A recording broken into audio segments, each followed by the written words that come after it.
이재용 삼성전자 부회장이 오늘 법원에 출석해 경영권 승계 의혹 관련한 구속영장 심사를 받고 있습니다. 1년 7개월가량 수사가 이어져 온 만큼 영장 심사에서도 치열한 공방이 벌어지고 있을 것으로 전망되는데 법원에 나가 있는 취재기자 연결해서 자세한 내용 알아보겠습니다. 이경국 기자. 네, 서울중앙지방법원입니다. 네, 1시간 20분 전쯤 구속영장 심사가 시작됐는데 지금도 진행 중이죠? 네, 그렇습니다. 오전 10시 반부터 이 부회장 등 3명에 대한 구속영장 심사가 1시간째 진행이 되고 있습니다. 이재용 부회장은 앞서 오전 10시쯤 법원에 도착을 했습니다. 국내 취재진뿐만 아니라 외신들까지 수많은 취재진이 현장에 모였는데요. 이 부회장은 혐의를 부인하는지 등을 묻는 말에 입을 굳게 다문 채 법정으로 향했습니다. 직접 들어보겠습니다. 불법적인 합병 의혹과 관련해서 보고받거나 지시하신 적 정말 없으십니까? 직원들 수사에서 지시 있었던 정황이 있는데 여전히 부인하시나요?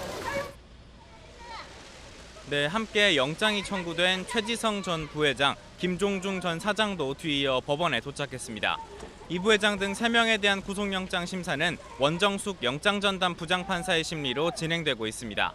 이 부회장은 국정농단 사건 항소심에서 집행유예를 선고받고 풀려난 뒤 2년 4개월 만에 다시 구속 갈림길에 섰습니다. 피의자 신문 절차를 마치면 이 부회장은 서울구치소에서 결과를 기다리며 대기할 예정입니다. 구속 여부는 오늘 늦은 밤이나 내일 새벽쯤 결정될 전망입니다. 네, 이재용 부회장과 검찰 측 모두 이 영장 심사 대비에 아주 총력을 기울여 왔을 것으로 보이는데 어떻습니까?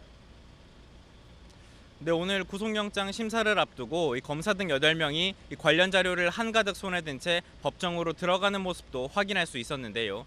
수사를 이끌어온 부장검사가 직접 나서서 이 구속수사의 필요성을 프레젠테이션할 전망입니다. 이를 위해 주말 내내 주요 혐의와 구속 필요성 소명을 위한 PPT 자료 준비에 총력을 기울인 것으로 전해졌고 관련 내용이 담긴 의견서도 어제 법원에 제출한 것으로 확인됐습니다.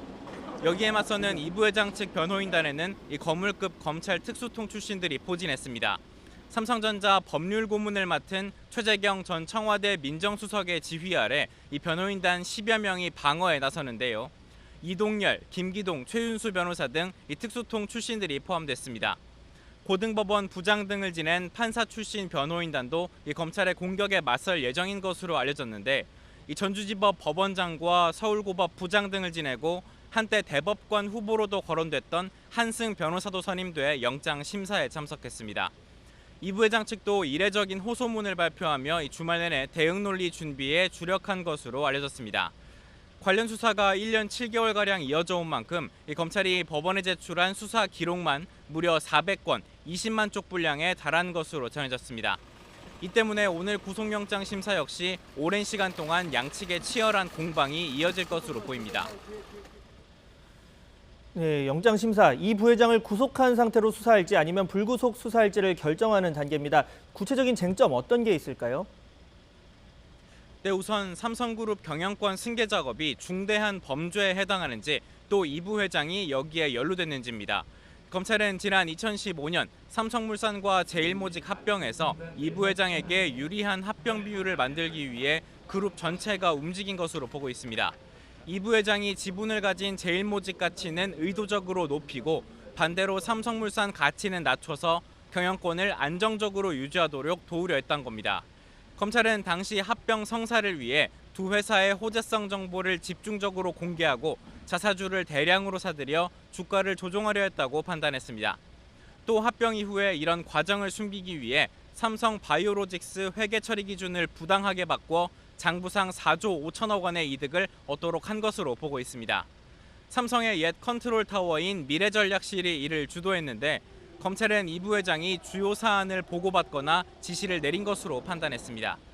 구속 여부 판단의 주요 근거 중의 하나인 증거인멸 우려도 쟁점이 될 것으로 보입니다.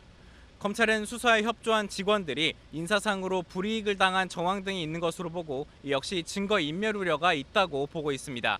하지만 이 부회장 측은 이에 대해 근거가 없는 사실 무근이라는 입장입니다.